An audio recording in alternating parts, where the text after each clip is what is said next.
नमस्कार। शुरुआत करते हैं बड़ी खबर के साथ। आगरा में बोरवेल में गिरे बच्चे को बचाने की कवायद जारी है। खेलते समय शिवा नाम का बच्चा बोरवेल में गिर गया। घर के पास में बोरवेल था जिसमें बच्चा गिरा है। उसे बोरवेल में गिरे हुए 6 घंटे से ज़्यादा का समय हो चुका है। ये बोरवेल करीब 100 फीट गहरा बताया जा रहा है। बच्चे को ऑक्सीजन दी जा रही है। फिलहाल बच्चे की हालत ठीक बताई जा रही है। नेबोहरा इलाके के रामपुर गांव में प्रशासन के साथ एसडीआरएफ की टीम और सेना की टीमें भी रेस्क्यू ऑपरेशन में जुटी हुई हैं। न्यूज़ 18 की मुहिम है कि हर हाल में शिवा को बचाना है। इस पर हमारी सुबह से लगातार कवरेज चल रही है। इस वक्त की तस्वीरें हम आपको दिखा रहे हैं। देखिए कैसे वहां पर सेना की टीम और एसडीआरएफ की टीम साथ ही प्रशासनिक अमला रेस्क्यू ऑपरेशन में जुटा हुआ है। पहली कोशिश ये की जा रही है कि बच्चे तक ऑक्सीजन पहुंचती रहे, उसे ऑक्सीजन मिलती रहे ताकि बच्चा सकुशल रहे। और दूसरी तरफ युद्ध स्तर पर यहाँ पर रेस्क्यू ऑपरेशन को आगे बढ़ाया जा रहा है ताकि समय रहते इस बच्चे को सकुशल बाहर निकाला जा सके। ये पहली तस्वीर जो आप देख रहे हैं यही वो बच्चा है जो कि इस बोरवेल में गिरा है। शिवा नाम है इस बच्चे का, 3 साल इसकी उम्र है। घर वालों का कहना है कि हर रोज़ सुबह की तरह आज भी बच्चा अपने घर के पास ही खेल रहा था। खेलते खेलते घर से थोड़ी दूरी पर जो बोरवेल है उसी के पास बच्चा पहुंच गया और अचानक उसमें गिर गया, जिसके बाद उसकी खोजबीन शुरू की गई और बाद में जानकारी हुई कि बच्चा बोरवेल में गिरा है। उसके बाद से यहाँ पर रेस्क्यू ऑपरेशन चलाया जा रहा है। लड़का को ऑक्सीजन दिया जा रहा है, हेल्दी है, उनका मूवमेंट है बॉडी में। तो अभी आर्मी आई है। आर्मी में जो रेस्क्यू करने वाला जो उनका टीम है वो आई है। अभी हम प्लान किया है कि किस डायरेक्शन में खुदाई होगी। कम से कम 100 फुट खुदाई करके उसके बाद लेटरल टनल एक डालेंगे। लेटरल टनल के द्वारा लड़का को रेस्क्यू करेंगे। ये प्लान ऑफ एक्शन है। अभी बच्चे की कैसे थी? अभी हेल्दी है। अभी हम एक कैमरा भेज के उसका वीडियो देखा गया है। वो अपना हाथ पैर चला रहा है और ठीक है। और आगरा से हमारे सहयोगी आरिफ इस वक्त लाइव हमारे साथ जुड़ चुके हैं। आरिफ, अब क्या जानकारी, क्या अपडेट है वहां से? देखिए अमित, शिवा को बचाने के लिए तमाम कवायद लगातार जारी है। सेना ने पूरा मोर्चा संभाल लिया है। देखिए किस तरह से मोर्चा संभाला है ये हम दिखाने की जरूर कोशिश करेंगे। पीछे देखिए तमाम सेना के जवान हैं। कम से कम मेरे ख्याल से 50 सेना के जवान हैं इस पूरे ऑपरेशन में लगे हुए हैं। और कुछ तस्वीरें इधर दिखाने की कोशिश करेंगे। देखिए जो बोरवेल है उस बोरवेल में लगातार ऑक्सीजन की सप्लाई की जा रही है और जो कैमरा है उसको भी यहाँ बोरवेल में डाल दिया गया है ताकि जो मूवमेंट है शिवा का उसको देखा जाए, क्या हालात है शिवा का। लेकिन अभी जो यहाँ मौजूद एक्सपर्ट है वो कह रहे हैं कि शिवा की हालत अभी ठीक है, वो हेल्दी है। यानी कुल मिलाकर ये है कि शिवा को बचाने की जो कवायद है बहुत जोर शोर पर है। देखिए एसडीआरएफ की टीम यहाँ मौके पर पहुंच गई है, एनडीआरएफ की टीम ऑन द वे है, सेना के तमाम जवान यहाँ पहुंच गए हैं और जो लगातार प्रयास है। देखिए प्रशासन साफ तौर पर जो भी कवायद कर सकता है, पुलिस के लोग जितनी भी कवायद कर सकते हैं, सेना के लोग जितनी कवायद कर सकते हैं वो लगातार कवायद कर रहे हैं और शिवा को बचाने की कोशिश लगातार की जा रही है। अमित, 2 अच्छी बातें आरिफ। एक तो ये कि बच्चा अभी ठीक है, सकुशल है, और दूसरी बात है कि बोरवेल में ऑक्सीजन की सप्लाई भी हो रही है ताकि बच्चे तक ऑक्सीजन पहुंचती रहे। चूंकि 100 फीट इसकी गहराई है तो क्या ये तय हो गया है कि बच्चा 100 फीट नीचे है, खुदाई 100 फीट तक करनी पड़ेगी? देखिए अमित, तकरीबन 20 फीट मतलब 20 फीट दूर, यानी कि जहां बोरवेल में शिवा फंसा हुआ है वहां से 20 फीट दूरी पर सेना ने खुदाई शुरू कर दिया है। देखिए थोड़ी सी कुछ तस्वीर और दिखाने की कोशिश करेंगे।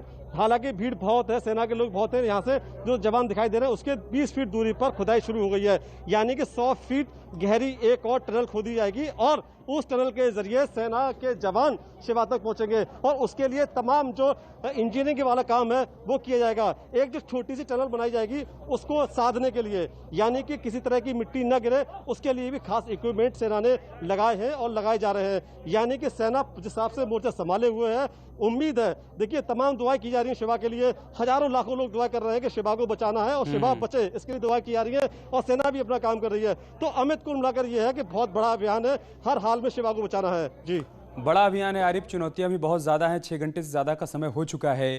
क्या कह रहे हैं सेना के जवान, प्रशासनिक अधिकारी क्या कह रहे हैं और कितना समय लग सकता है उस टनल की खुदाई में जिसके जरिए उस बच्चे तक पहुंचा जाएगा? देखिए अमित, जो सेना के जवान है साफ तौर पर कह रहे हैं कि समय लगेगा क्योंकि 100 फुट गहराई करना बहुत बड़ा काम है और 100 फुट गहराई के बाद अंदर टनल बनाना भी ये बड़ा काम है, वक्त लगेगा। लेकिन सेना साफ तौर पर कह रही है जितनी जल्दी कोशिश होगी, जितना प्रयास होगा, यानी पूरी दम लगा दी जाएगी हर हाल में शिवा को पहले से पहुंचा जाए और शिवा को बचाया जाए। यानी कि शिवा को बचाने के लिए हर कवायद की जा रही है, जी तोड़ मेहनत की जा रही है। देखिए कुछ तस्वीरें और दिखाने की हम कोशिश करेंगे, थोड़ा सा और आगे आइए और मैं कैमरा पर्सन से कहूंगा कुछ तस्वीरें दिखाने की कोशिश करें किस तरह से शिवा को बचाने की बात की जा रही है। फिर देखिए ये तस्वीरें हैं, सेना के जवान लगे हुए हैं। आगरा के एसएसपी मुनीराज पहुंचे हैं मौके पर, उनसे हम बात करते हैं। सर क्या स्थिति है, क्या अभी ऑपरेशन चल रहा है? अभी यहाँ पर निबोरा थाना का है, एक गांव में यहाँ पे एक बच्चे का 3 साल का बच्चे एक बोरवेल में अंदर गिर गया था, उसका रेस्क्यू ऑपरेशन करवा रहा हम लोग। अभी पूरा टीम आई है जनपद का एसडीआरएफ टीम प्लस जनपद में आर्मी है, आर्मी का टीम भी बुलाए हैं हम लोग। अभी लगातार मॉनिटरिंग हो रही है। सुबह लगभग 7:30-8 बजे के बीच की घटना है। वो अपना घर के सामने ये बोरवेल चल रहा था, ये 2 बोरवेल था, एक नया ताज़ा बोरवेल बनी है, एक पुराना बोरवेल था। तो एक पुराना बोरवेल खत्म हो गया था, वो सूखा पड़ा था, उस पर बच्चे सुबह खेलते समय अंदर गिर गया था। और ये बोरवेल कौन करा रहा था? कोई इनके परिवार के लोग हैं या कोई बाहरी लोग? छोटे लाल का, उनका स्वयं जो बच्चे किसका उसी के परिवार के है, उनके है। 2 बोरवेल था, एक पहले बोरवेल सूखा है, दूसरा नया बोरवेल बना, उसका पाइप वहाँ से शिफ्ट करके दूसरा बोरवेल में लगाना था। लोग लगा के कल से शुरू किया था काम, और सुबह अचानक एक घटना हो गई है। अभी हम लोग वेरीफाई कर रहे हैं, प्लस साथ अभी इसके पहले रेस्क्यू ऑपरेशन का मेरा टारगेट है।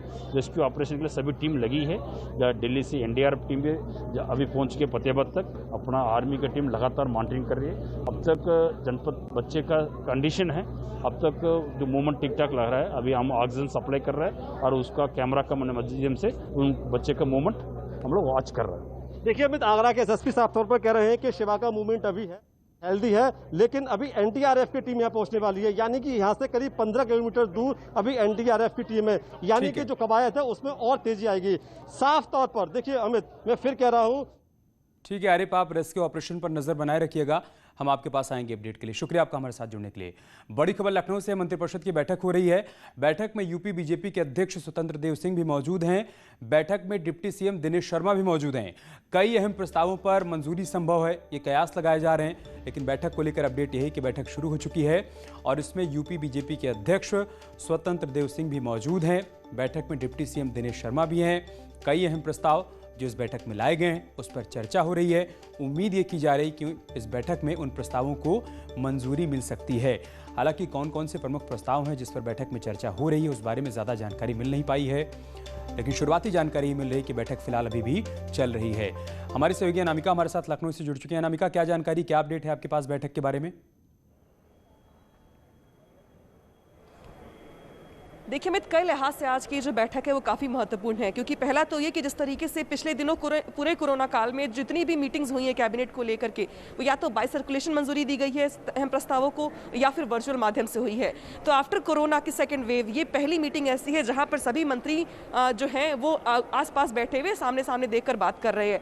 और इससे भी ज़्यादा महत्वपूर्ण ये कि कैबिनेट बैठक के अलावा जो मंत्रिपरिषद की बैठक है वो इस लिहाज से भी महत्वपूर्ण है, क्योंकि इसमें सिर्फ कैबिनेट मंत्री नहीं आए हैं बल्कि राज्य मंत्री भी आए, स्वतंत्र प्रभार मंत्री भी आए हैं। और इस लिहाज से भी महत्वपूर्ण है क्योंकि यूपी बीजेपी के प्रदेश अध्यक्ष भी इस बैठक का हिस्सा बन रहे हैं। आमतौर पर ऐसा होता नहीं है, क्योंकि जब सरकार की बैठक हो रही होती है और मंत्री और मुख्यमंत्री बैठे होते हैं तो संगठन के पदाधिकारियों को उसमें नहीं बुलाया जाता या वो उसमें शामिल नहीं होते हैं। लेकिन इन दिनों जिस तरीके से उत्तर प्रदेश में हमने ये देखा है कि अभी बहुत सारी चीजें 2022 के लिहाज से की जा रही है, 2022 के चुनाव की तैयारी की जा रही है। मुख्यमंत्री योगी आदित्यनाथ खुद भी 2 दिनों के दौरे पर दिल्ली गए हुए थे। उसके बाद लौटने के बाद से पंचायत चुनाव को लेकर के भी जो जिला पंचायत के और क्षेत्र पंचायत अध्यक्ष के चुनाव बचे हुए हैं उसको लेकर भी पार्टी रणनीति बना रही है। तो इसको भी लेकर चर्चा होनी है आज। तो कैबिनेट की बैठक में अहम प्रस्तावों को मंजूरी देने के साथ साथ 2022 के चुनाव, साथ ही साथ पंचायत के चुनाव जो बचे हुए भी होने के लिए उसको लेकर भी अहम बैठक मानी जा रही है, कम से कम आज। शुक्रिया अनामिका आपका हमारे साथ जुड़ने के लिए और जानकारी हम तक पहुंचाने के लिए।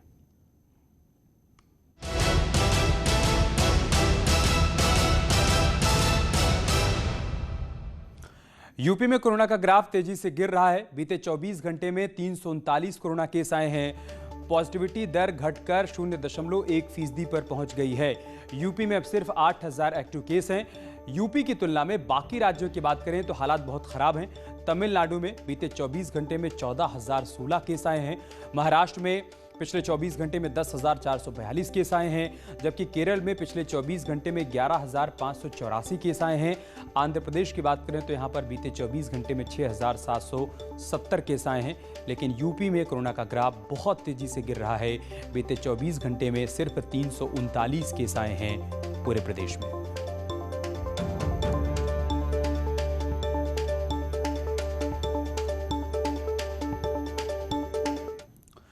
और इस बीच एक बड़ी खबर सामने आ रही है। राम मंदिर निर्माण ट्रस्ट पर आरोप लगे हैं, जमीन खरीद में गड़बड़ी का आरोप लगा है। आम आदमी पार्टी के नेता संजय सिंह ने आरोप लगाए हैं। समाजवादी पार्टी के नेता पवन पांडे की तरफ से भी आरोप लगाए गए हैं। आरोपों पर चंपत राय ने सफाई भी दी है।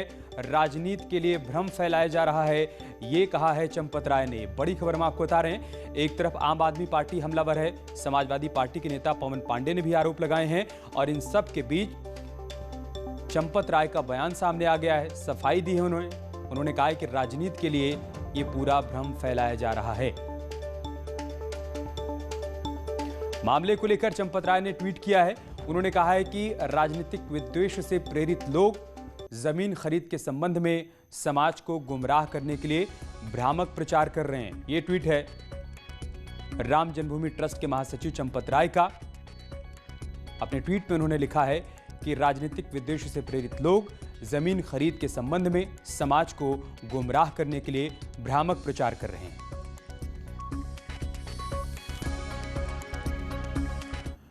और इस पूरे मामले पर डिप्टी सीएम केशव प्रसाद मौर्य का बयान आया है।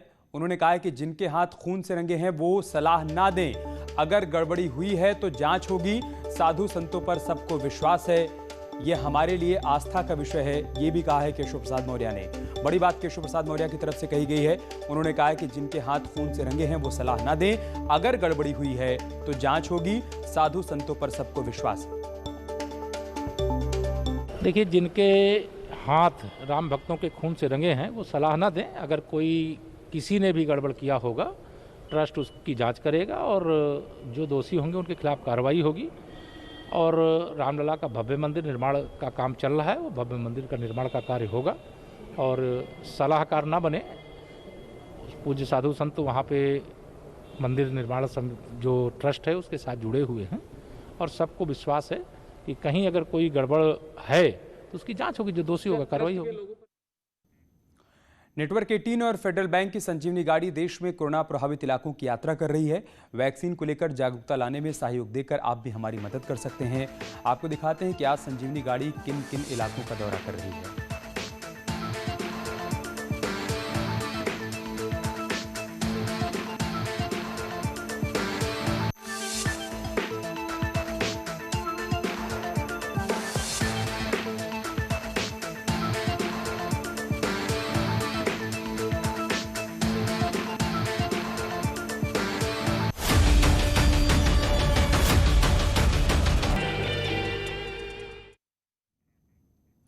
और अब खबर काशी से, जहां पर बीमार गंगा का इलाज वो जान लिया जाए। और ये जो तस्वीरें आई हैं, ये बोरवेल के भीतर जो कैमरा डाला गया है उसके जरिए तस्वीर आई है। देखिए, बच्चा अभी भी अंदर फंसा हुआ है, लेकिन राहत की बात यह है कि वो सुरक्षित है।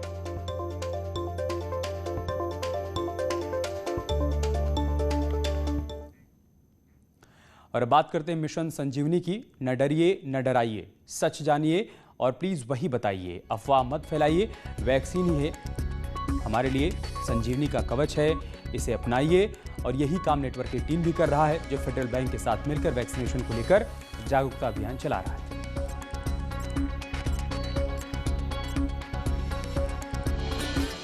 टीका लगा, जरा टीका लगा, जब अपनी बारी आए टीका लगा। हो ये जो ढाल सी है वो कमाल सी है, संजीवनी आई यहाँ। टीका लगा, जरा टीका लगा, जरा टीका टीका टीका टीका लगाया क्या?